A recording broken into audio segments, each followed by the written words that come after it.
Pay attention please. Hello everyone, today we're gonna learning about of expression of asking for attention and checking for understanding. Selamat belajar. The first one will be asking for attention, atau dikatakanlah dia sebagai ungkapan yang digunakan untuk meminta perhatian. Nah, di sini maksudnya meminta perhatian adalah ketika orang lain mungkin sedang melakukan hal lain ketika kita mengatakan sesuatu, maka kita ingin meminta perhatian. Contohnya juga misalkan guru kita ada di kelas nih, maka gurunya ingin bilang tolong perhatikan ke papan tulis, maka dia akan mengatakan eyes on the board please. Maksudnya bukan mata di papan ya, tapi perhatikan papan ini gitu. Selanjutnya adalah kita lihat di sini. Ya, look katanya, and then eyes on me please, atau pay attention please, atau attention please, listen up, please look at me, excuse me. Perhatikan katanya kan, atau perhatikan saya, atau perhatikan. Nah, ini sama semua ya. Listen up, dengarkan. Please look at me, tolong dengarkan aku. Excuse me. Nah, di sini khusus untuk excuse me, biasanya ini kita meminta perhatian ketika orang lain mungkin punya urusan yang lain. Jadi agar lebih sopan, maka gunakan kata excuse me. Nah, bisa kita perhatikan di sini semuanya menggunakan tanda seru. Jadi bisa kita simpulkan ini sebenarnya adalah kalimat perintah. Nah, kadang-kadang kan kita kalau misalnya mau meminta perhatian akan lebih sopan barangkali kalau tidak langsung terkesan menyuruh-nyuruh ya. Ini kalau pakai tanda seru kan kesannya seperti langsung menyuruh-nyuruh. Emang bisa supaya lebih sopan lagi.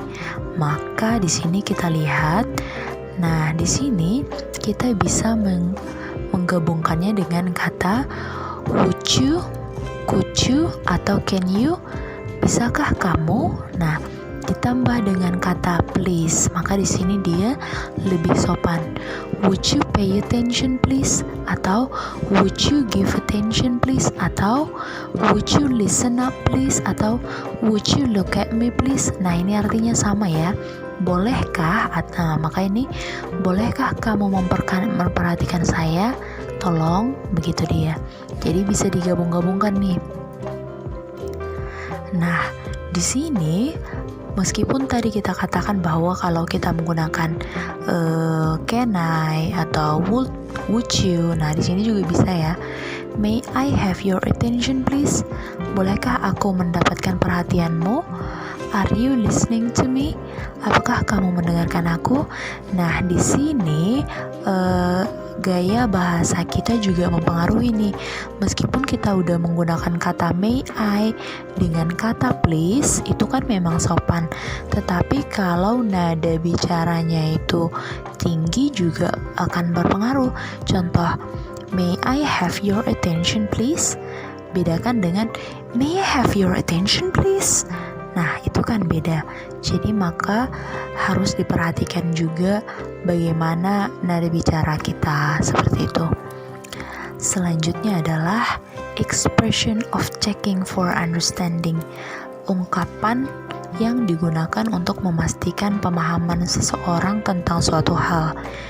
Jadi biasanya kalau kita misalnya menjelaskan atau mengucapkan sesuatu, kita butuh memastikan seseorang sudah mengerti atau tidak. Nah, bagaimana caranya? Kita lihat di sini. Do you understand? Apakah kamu mengerti? Understood? Sudah paham? Are you with me? Apakah kamu mengikuti aku? Nah, sama seperti yang ini juga ya. Are you following me? Apakah kamu mengikuti aku? Do you follow me? Do you get it? Apakah kamu mengerti? Do you get what I'm saying?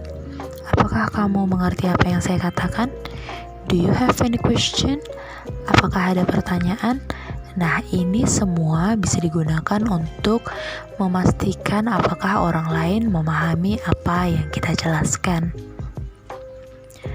Nah, di sini ada katanya two ways to respond the expression.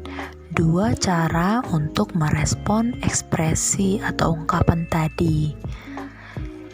Itu bisa kita lihat di sini. Ya, ini dia. Sorry, I don't understand. Maaf, saya tidak mengerti. Sorry, I don't quite get it. Maaf, aku tidak begitu mengerti. Sorry, I don't get you. Maaf, saya tidak mengerti yang kamu jelaskan. Atau bisa juga menggunakan I'm sorry, I don't understand. Maaf, saya tidak mengerti. Boleh juga dengan I'm afraid. Jadi sorry, I'm sorry dengan I'm afraid dalam hal ini memiliki arti yang sama, yaitu maaf. Lalu bisa dikolaborasikan dengan bagian yang ini. Selanjutnya adalah expression of showing understanding. Kalau tadi itu tidak paham, sekarang bagaimana cara menunjukkan kalau kita paham? Ya, di sini expressing of showing understanding. Ungkapan yang kita dimana kita menunjukkan bahwa kita memahami konteks yang didiskusikan, menunjukkan kita mengerti apa yang dijelaskan orang lain. Contohnya, yang pertama, yes miss, yes sir, I understand. Ya bu, ya pak, saya mengerti. I understand what you are saying. Saya mengerti apa yang kamu katakan. I know what you mean. Saya mengerti apa yang kamu maksud. I'm with you.